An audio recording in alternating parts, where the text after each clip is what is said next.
श्रीमद् भगवद गीता केवल एक धर्म के लिए नहीं है, बल्कि धरती के हर इंसान को इसे पढ़ना समझना चाहिए, ताकि वह अपनी जिंदगी में सुख, शांति और सफलता को प्राप्त कर सके। श्रीमद् भगवद गीता साक्षात भगवान की दिव्यवाणी है। इसकी महिमा अपार है, अपरिमित है। उसका यथार्थ में वर्णन कोई नहीं कर सकता। शेष, गणेश, महेश भी इसकी महिमा को पूरी तरह से नहीं कह सकते, फिर मनुष्य की तो बात ही क्या है। गीता एक परम रहस्यमय ग्रंथ है। इसमें संपूर्ण वेदों का सार संग्रह किया गया है। इसका आशय इतना गुण और गंभीर है कि आजीवन निरंतर अभ्यास करते रहने पर भी उसका अंत नहीं आता। भगवान के गुण, प्रभाव, स्वरूप, तत्व और रहस्य उपासना का तथा कर्म एवं ज्ञान का वर्णन जिस प्रकार भगवद्गीता में किया गया है, वैसा अन्य ग्रंथों में एक साथ मिलना कठिन है। भगवद गीता एक ऐसा अनुपमयी शस्त्र है जिसका एक भी शब्द सदुपदेश से खाली नहीं है। आज से लगभग 7000 वर्ष पूर्व महाभारत के युद्ध में भगवान श्री कृष्ण ने अर्जुन को गीता का उपदेश दिया था। कहा जाता है, गीता में जीवन की हर एक परेशानी का हल है। गीता में कही गई श्री कृष्ण की बातें आज भी जीवन में आगे बढ़ते रहने की प्रेरणा देती। कहा जाता है, जिस घर में गीता का पाठ हर रोज पढ़ा जाता है या सुना जाता है, वहां भगवान श्री कृष्ण आते रहते हैं। गीता में कुल 700 श्लोक और 18 अध्याय हैं, जिसे सभी के लिए पढ़ पाना थोड़ा मुश्किल है। इसीलिए आज के इस बेहद खास वीडियो में श्रीमद् भगवद गीता के 121 विचारों के बारे में बात करते वाले हैं, जिन्हें जानकर आप श्रीमद् भगवद गीता का सही मतलब समझ पाएंगे। इसलिए आप इन विचारों को हर रोज रात में सोने से पहले सुने। तो चलिए जानते हैं भगवद गीता के 121 अनमोल विचारों को। 1. परिवर्तन। संसार का नियम है समय के साथ। संसार में हर चीज परिवर्तन के नियम का पालन करती है। 2. सत्य कभी दावा नहीं करता कि मैं सत्य हूं, लेकिन झूठ हमेशा दावा करता है कि सिर्फ मैं ही सत्य हूं। 3. नरक के 3 द्वार हैं, वासना, क्रोध और लालच। 4. किसी का अच्छा ना कर सको तो बुरा भी मत करना, क्योंकि दुनिया कमजोर है लेकिन दुनिया बनाने वाला नहीं। 5. सदैव संदेह करने वाले व्यक्ति के लिए प्रसन्नता ना इस लोक में है ना ही कहीं। और 6. जो चीजें हमारे दायरे से बाहर हो उसमें समय गंवाना मूर्खता ही होगी। 7. न तो यह शरीर तुम्हारा है और न ही तुम इस शरीर के मालिक हो। यह शरीर 5 तत्वों से बना है, आग, जल, वायु, पृथ्वी और आकाश। एक दिन यह शरीर इन्हीं 5 तत्वों में विलीन हो जाएगा।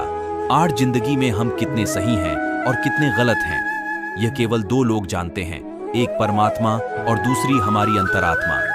9. परिवर्तन ही संसार का नियम है। एक पल में हम करोड़ों के मालिक हो जाते हैं और दूसरे पल ही हमें लगता है कि हमारे पास कुछ भी नहीं है। 10. क्रोध से भ्रम पैदा होता है, भ्रम से बुद्धि व्यग्र होती है। जब बुद्धि व्यग्र होती है तब तर्क नष्ट हो जाता है, जब तर्क नष्ट होता है तब व्यक्ति का पतन हो जाता है। 11. जैसे अंधेरे में प्रकाश की ज्योति जगमगाती है, ठीक उसी प्रकार से सत्य की चमक भी कभी फीकी नहीं पड़ती। इसलिए व्यक्ति को सदैव सत्य के मार्ग पर चलना चाहिए। 12. मनुष्य जिस रूप में ईश्वर को याद करता है, ईश्वर भी उसे उसी रूप में दर्शन देते हैं। 13. अपने आप को भगवान के प्रति समर्पित कर दो, यही सबसे बड़ा सहारा है। जो कोई भी इस सहारे को पहचान गया है, वह डर, चिंता और दुखों से आजाद रहता है। 14. इंद्रियों की दुनिया में कल्पना सुखों की प्रथम शुरुआत है और अंत भी जो दुख को जन्म देता है। 15. मन की गतिविधियों, होश, श्वास और भावनाओं के माध्यम से भगवान की शक्ति सदा तुम्हारे साथ है और लगातार तुम्हें बस एक साधन की तरह प्रयोग करके सभी कार्य कर रही है। 16. बुरे कर्म करने वाले सबसे नीच व्यक्ति जो राक्षसी प्रवृत्तियों से जुड़े हुए हैं और जिनकी बुद्धि माया ने हर ली है, वो मेरी पूजा या मुझे पाने का प्रयास नहीं करते। 17. बुद्धिमान को अपनी चेतना को एकजुट करना चाहिए और फल के लीकुए इच्छा छोड़ देनी चाहिए। 18. सज्जन व्यक्तियों को सदैव अच्छा व्यवहार करना चाहिए, क्योंकि इन्हीं के पद चिन्हों पर सामान्य व्यक्ति अपने रास्ते चुनता है। 19. निर्माण केवल पहले से मौजूद चीजों का प्रक्षेपण है। 20. अपने अनिवार्य कार्य करो, क्योंकि वास्तव में कार्य करना निष्क्रियता से बेहतर है। 21. इस संपूर्ण संसार में कोई भी व्यक्ति महान नहीं जन्मा होता है, बल्कि उसके कर्म उसे महान बनाते हैं। 22. गीता में कहा गया है, कोई भी अपने कर्म से भाग नहीं सकता, कर्म का फल तो भुगतना ही पड़ता है। 23 अपने कर्म का पालन करो, क्योंकि वास्तव में कर्म अकर्म से बेहतर है। 24 सही कर्म वह नहीं है जिसके परिणाम हमेशा सही हो, अपितु सही कर्म वह है जिसका उद्देश्य कभी गलत ना हो। 25 इंसान हमेशा अपने भाग्य को कोसता है, यह जानते हुए भी कि भाग्य से भी ऊंचा उसका कर्म है जिसके स्वयं के हाथों में है। 26 बिना फल की कामना से किया गया कार्य ही सच्चा कर्म है। ईश्वर चरण में हो समर्पण, वही केवल धर्म है। 27 ज्ञानी व्यक्ति ज्ञान और कर्म को एक रूप में देखता है। 28 ज्ञानी व्यक्ति को कर्म के प्रतिफल की अपेक्षा कर रहे अज्ञानी व्यक्ति के दिमाग को अस्थिर नहीं करना चाहिए। 29 अप्राकृतिक कर्म बहुत तनाव पैदा करता है। 30 किसी और का काम पूर्णता से करने से कहीं अच्छा है कि अपना काम करें, भले ही उसे अपूर्णता से करना पड़े। कि 30 अच्छे कर्म करने के बावजूद भी लोग केवल आपकी बुराइयां ही याद रखेंगे। इसलिए लोग क्या कहते हैं इस पर ध्यान मत दो, तुम अपना कर्म करते रहो। 32 कर्म उसे नहीं बांधता जिसने काम का त्याग कर दिया है। 33 जन्म लेने वाले के लिए मृत्यु उतनी ही निश्चित है जितना कि मृत होने वाले के लिए जन्म लेना, इसलिए जो अपरिहार्य है उस पर शोक मत करो। 34 आत्मा किसी काल में भी न जन्मता है और न मरता है, और न यह एक बार होकर फिर अभाव रूप होने वाला है। आत्मा अजन्मा, नित्य, शाश्वत और पुरातन है। शरीर के नाश होने पर भी इसका नाश नहीं होता। 25 जैसे मनुष्य जीर्ण वस्त्रों को त्याग कर दूसरे नए वस्त्रों को धारण करता है, वैसे ही देही जीवात्मा पुराने शरीरों को त्याग कर दूसरे नए शरीरों को प्राप्त होता है। 36 जो आत्मा को मारने वाला समझता है और जो इसको मरा समझता है, वे दोनों ही नहीं जानते हैं, क्योंकि यह आत्मा न मरता है और न मारा जाता है। 87 तो वह जो मृत्यु के समय मुझे स्मरण करते हुए अपना शरीर त्यागता है, वह मेरे धाम को प्राप्त होता है, इसमें कोई संशय नहीं है। 28 लोग आपके अपमान के बारे में हमेशा बात करेंगे। सम्मानित व्यक्ति के लिए अपमान मृत्यु से भी बदतर है। 29 वह जो इस ज्ञान में विश्वास नहीं रखते, मुझे प्राप्त किए बिना जन्म और मृत्यु के चक्र का अनुगमन करते हैं। 40 मैं ऊष्मा देता हूं, मैं वर्षा करता हूं और रोकता भी हूं, मैं अमृत भी हूं और मृत्यु भी। 41 व्यक्ति जो चाहे बन सकता है यदि वह विश्वास के साथ इच्छित वस्तु पर लगातार चिंतन करे। 42 जब वे अपने कार्य में आनंद खोज लेते हैं तब वे पूर्णता प्राप्त करते हैं। 43 याद रखना, अगर बुरे लोग सिर्फ समझाने से समझ जाते तो बांसुरी बजाने वाला भी कभी महाभारत होने नहीं देता। 44 जो बीत गया उस पर दुख क्यों करना, जो है उस पर अहंकार क्यों करना, और जो आने वाला है उसका मोह क्यों करना। 45 हमारी व्यर्थ की चिंता और मन का भय एक ऐसा रोग होता है जिससे हमारी आत्मीय शक्ति बिखर जाती है। 46 हर व्यक्ति का विश्वास उसकी प्रकृति के अनुसार होता। 47 जो इंसान किसी की कमी को पूरी करता है वो सही अर्थों में महान होता है। 48 जो हुआ वो अच्छे के लिए हुआ है, जो हो रहा है वह भी अच्छे के लिए ही हो रहा है, और जो होगा वह भी अच्छे के लिए ही होगा। 49 हे पार्थ, मैंने और तुमने अपने कर्तव्यों को निभाने के लिए धरती पर कई अवतार लिए हैं, लेकिन मुझे याद है और तुम्हें नहीं।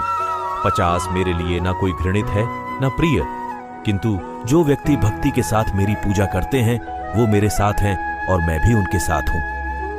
61 मनुष्य अपने हृदय से जो दान कर सकता है वो अपने हाथों से नहीं कर सकता, और मौन रहकर जो कुछ वो कह सकता है वो शब्दों से नहीं कह सकता।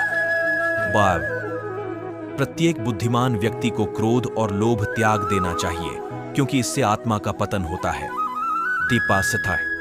मैं उन्हें ज्ञान देता हूं जो सदा मुझसे जुड़े रहते हैं और जो मुझसे प्रेम करते हैं। 54 मैं सभी प्राणियों को समान रूप से देखता हूं, ना कोई मुझे कम प्रिय है ना अधिक, लेकिन जो मेरी प्रेम पूर्वक आराधना करते हैं वो मेरे भीतर रहते हैं और मैं उनके जीवन में आता हूं। 55 सब धर्मों का परित्याग करके तुम एक मेरी ही शरण में आओ, मैं तुम्हें समस्त पापों से मुक्त कर दूंगा, तुम शोक मत करो। 56 प्रबुद्ध व्यक्ति सिवाय ईश्वर के किसी और पर निर्भर नहीं करता। 56 मेरी कृपा से कोई सभी कर्तव्यों का निर्वाह करते हुए भी बस मेरी शरण में आकर अनंत अविनाशी निवास को प्राप्त करता है। 48 हे अर्जुन, केवल भाग्यशाली योद्धा ही ऐसा युद्ध लड़ने का अवसर पाते हैं जो स्वर्ग के द्वार के समान है। 59 भगवान प्रत्येक वस्तु में है और सबके ऊपर भी, 60 मुक्ति का मुख्य द्वार। केवल भगवत भक्ति ही है जिसे सभी को स्वीकार करना चाहिए। 61 ईश्वर ने हमें जो कुछ भी दिया है वही हमारे लिए पर्याप्त है और यही एक अटल सत्य भी है। 66 संयम, सदाचार, स्नेह एवं सेवा ये गुण सत्संग के बिना नहीं आते। 73 बुद्धिमान व्यक्ति कामुक सुख में आनंद नहीं लेता। 74 वह व्यक्ति जो सभी इच्छाएं त्याग देता है और मैं और मेरा की लालसा और भावनाओं से मुक्त हो जाता है, उसे अपार शांति की प्राप्ति होती है। 65 जो व्यक्ति आध्यात्मिक जागरूकता के शिखर तक पहुंच चुके हैं, उनका मार्ग है निस्वार्थ कर्म। जो भगवान के साथ संयोजित हो चुके हैं, उनका मार्ग है स्थिरता और शांति। 66 जो मन को नियंत्रित नहीं करते, उनके लिए वह शत्रु के समान कार्य करता है। 67 मन अवश्य ही चंचल होता है, लेकिन उसे अभ्यास और वैराग्य के माध्यम से वश में लाया जा सकता है। 68 जो लोग परमात्मा को पाना चाहते हैं, वह ब्रह्मचर्य का पालन करते हैं। 68 जो कार्य में निष्क्रियता और निष्क्रियता में कार्य देखता है, वह एक बुद्धिमान व्यक्ति है। 70 मैं धरती की मधुर सुगंध हूं, मैं अग्नि की ऊष्मा हूं, सभी जीवित प्राणियों का जीवन और सन्यासियों का आत्मसंयम हूं। 71 तुम उसके लिए शोक करते हो जो शोक करने के योग्य नहीं है, और फिर भी ज्ञान की बातें करते हो। बुद्धिमान व्यक्ति ना जीवित और ना ही मृत व्यक्ति के लिए शोक करते हैं। 72 कभी ऐसा समय नहीं था जब मैं, तुम या ये राजा महाराजा अस्तित्व में नहीं थे, ना ही भविष्य में कभी ऐसा होगा कि हमारा अस्तित्व समाप्त हो जाए। 73 हे अर्जुन, हम दोनों ने कई जन्म लिए हैं, मुझे याद है, लेकिन तुम्हें नहीं। सारा पार हे अर्जुन, वह जो वास्तविकता में मेरे उत्कृष्ट जन्म और गतिविधियों को समझता है, वह शरीर त्यागने के बाद पुनः जन्म नहीं लेता और मेरे धाम को प्राप्त होता है। 75 अपने परम भक्तों जो हमेशा मेरा स्मरण या एक चित्त मन से मेरा पूजन करते हैं, मैं व्यक्तिगत रूप से उनके कल्याण का उत्तरदायित्व लेता हूं। 76 कर्म योग वास्तव में एक परम रहस्य है। 77 जो मनुष्य अपने मन को नियंत्रित नहीं कर पाता, उसका मन उसके लिए शत्रु के समान कार्य करता है। 78 आत्मज्ञान की तलवार से काटकर अपने हृदय से अज्ञान के संदेह को अलग कर दो, अनुशासित रहो, उठो। 69 माफ करना और शांत रहना सीखिए, ऐसी ताकत बन जाओगे कि पहाड़ भी रास्ता देंगे। 80 ईश्वर की शक्ति मनुष्य के होश, भावनाएं और मन की गतिविधियों के माध्यम से सदा उसके साथ रहती हैं। 81 बुद्धिमान व्यक्ति को समाज कल्याण के लिए बिना आसक्ति के काम करना चाहिए। 92 सुनी आपके सार्वलौकिक रूप का मुझे न प्रारंभ न मध्य न अंत दिखाई दे रहा है। 83 मैं अपने कर्मों से बंधा हुआ नहीं हूं, क्योंकि मुझे मेरे द्वारा किए गए कर्मों के प्रतिफल की कोई इच्छा नहीं है। 84 यद्यपि मैं इस तंत्र का रचयिता हूं, लेकिन सभी को यह झात होना चाहिए कि मैं कुछ नहीं करता और मैं अनंत हूं। 85 जब वे अपने कार्य में आनंद खोज लेते हैं, तब वे पूर्णता प्राप्त करते हैं। 86 जब तक शरीर है तब तक कमजोरियां तो रहेगी ही, इसलिए कमजोरियों की चिंता छोड़ो और जो सही कर्म है उस पर अपना ध्यान लगाओ। 87 जब इंसान की जरूरत बदल जाती है, तब इंसान के बात करने का तरीका बदल जाता है। ईश्वर से किए गए प्रार्थना से इंसान की परिस्थिति या तकदीर बदले या ना बदले, पर उस प्रार्थना से इंसान के चरित्र में जरूर बदलाव आता है। 79 वह जो सभी इच्छाएं त्याग देता है और मैं और मेरा की लालसा और भावना से मुक्त हो जाता है, उसे शांति प्राप्त होती है। 90 इंसान को जीवन में अपने इच्छाओं के अनुरूप जीने के लिए जुनून की आवश्यकता होती है, वरना हर इंसान की परिस्थितियां तो हमेशा विपरीत ही होती है। 91 इस जीवन में ना कुछ खोता है ना व्यर्थ होता है। 92 जीवन न तो भविष्य में है न अतीत में है, जीवन तो बस इस पल में है। 93 जो इस लोक में अपने काम की सफलता की कामना रखते हैं, वे देवताओं का पूजन करें। 94 जिस मनुष्य के अंदर ज्ञान की कमी और ईश्वर में श्रद्धा नहीं होती, वो मनुष्य जीवन में कभी भी आनंद और सफलता को प्राप्त नहीं कर पाता। 95 इस संसार में हम खाली हाथ आए थे और खाली हाथ ही जाएंगे। जो आज हमारा है वह कल किसी और का होगा, इसीलिए हम अपने जीवन में जो भी करते हैं उसे पूरी श्रद्धा के साथ अपने इष्ट देव को अर्पण कर देना चाहिए। 96 हे अर्जुन, तुम्हारा क्या गया जो तुम रोते हो? तुम क्या लाए थे जो तुमने खो दिया? तुमने क्या पैदा किया था जो नष्ट हो गया? तुमने जो लिया यहीं से लिया, जो दिया यहीं पर दिया, जो आज तुम्हारा है कल किसी और का होगा, क्योंकि परिवर्तन ही संसार का नियम है। सेतनाइसर, जो कोई भी जिस किसी भी देवता की पूजा विश्वास के साथ करने की इच्छा रखता है, मैं उसका विश्वास उसी देवता में दृढ़ कर देता हूं। 98 हे अर्जुन, मैं भूत, वर्तमान और भविष्य के सभी प्राणियों को जानता हूं, किंतु वह वास्तविकता में कोई मुझे नहीं जानता। 99 स्वर्ग प्राप्त करने और वहां कई वर्षों तक वास करने के पश्चात एक असफल योगी का पुण्य एक पवित्र और समृद्ध कुटुंब में जन्म होता है। 100, जब इंसान अपने काम में आनंद खोज 101 ज्यादा खुश होने पर और ज्यादा दुखी होने पर निर्णय नहीं लेना चाहिए, क्योंकि यह दोनों परिस्थितियां आपको सही निर्णय नहीं लेने देती हैं। 102 मनुष्य को जीवन की चुनौतियों से भागना नहीं चाहिए और न ही भाग्य और ईश्वर की इच्छा जैसे बहानों का प्रयोग करना चाहिए। 103 उससे मत डरो जो वास्तविक नहीं है, न कभी था न कभी होगा।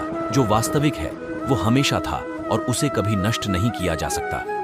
104, जो व्यवहार आपको दूसरों से पसंद ना हो, ऐसा व्यवहार आप दूसरों के साथ भी ना करें। 105, केवल मन ही किसी का मित्र और शत्रु होता है। 106, जिस मनुष्य के पास सब्र की ताकत है, उस मनुष्य की ताकत का कोई मुकाबला नहीं कर सकता। 107, मैं सभी प्राणियों के हृदय में विद्यमान हूं। 108, मेरा तेरा छोटा बड़ा अपना पराया मन से मिटा दो, फिर सब तुम्हारा है और तुम सबके हो। 109, किसी भी व्यक्ति को ना तो समय से पहले और ना ही भाग्य से अधिक कुछ मिलता है, लेकिन उसे सदैव पाने के लिए प्रयत्नशील रहना चाहिए। 110, इतिहास कहता है कि कल सुख था, विज्ञान कहता है कि कल सुख होगा, लेकिन धर्म कहता है अगर मन सच्चा और दिल अच्छा हो तो हर रोज सुख होगा। 111, मनुष्य को परिणाम की चिंता किए बिना लोभ, लालच और निस्वार्थ और निष्पक्ष होकर अपने कर्तव्यों का पालन करना चाहिए। 112, मानव कल्याण ही भगवत गीता का प्रमुख उद्देश्य है, इसलिए मनुष्य को अपने कर्तव्यों का पालन करते समय मानव कल्याण को प्राथमिकता देना चाहिए। 113, लोग आपके अपमान के बारे में हमेशा बात करेंगे। सम्मानित व्यक्ति के लिए अपमान मृत्यु से भी बदतर है। 114, ऐसा कुछ भी नहीं, चेतन या अचेतन, जो मेरे बिना अस्तित्व में रह सकता हो। 115, मन अशांत है और उसे नियंत्रित करना कठिन है, लेकिन अभ्यास से इसे वश में किया जा सकता है। 116, चुप रहने से बड़ा कोई जवाब नहीं और माफ कर देने से बड़ी कोई सजा नहीं। 117, मनुष्य अपने विश्वास से निर्मित होता है, जैसा वो विश्वास करता है वैसा वो बन जाता है। 118, प्रबुद्ध व्यक्ति के लिए गंदगी का ढेर, पत्थर और सोना सभी समान है। 119, जब जब इस धरती पर पाप, अहंकार और अधर्म बढ़ेगा तो उसका विनाश कर पुण्य, धर्म की स्थापना करने हेतु मैं अवश्य अवतार लेता रहूंगा। 120, जिस प्रकार से प्राकृतिक मौसम में बदलाव आता है, ठीक उसी प्रकार से जीवन में भी सुख दुख आता रहता है, वह कभी स्थायी नहीं रहते हैं।